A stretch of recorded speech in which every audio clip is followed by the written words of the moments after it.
Gunmen massacre 14 Christians during a Protestant service in Burkina Faso. According to the Washington Post, Daniel Paquette reporting, in Dakar, Senegal, gunmen launched yet another attack on a church service in the West African nation of Burkina Faso, killing 14 people and wounding several others in the small eastern town of Hantoukoura. Sunday's massacre follows a string of attacks by radical Islamist insurgents on military posts, a mining convoy, and places of worship in the restive countryside that the cash-strapped army has struggled to contain.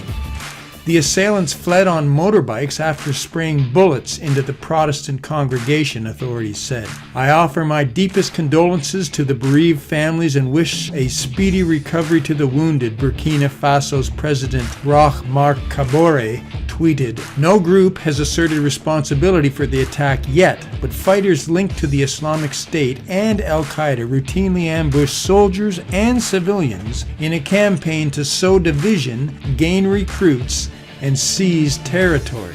Such attacks have quadrupled over the last 2 years in Burkina Faso, which was once known as a peaceful farming state that prized art and religious tolerance. The country of 19 million is about 2/3 Muslim with a Christian minority.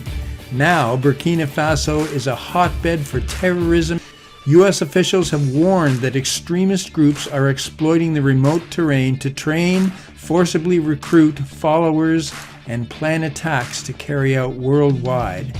The number of deaths there is on track to increase by 60% this year compared to the toll of 1,112 in 2018, according to the African Center for Strategic Studies in Washington.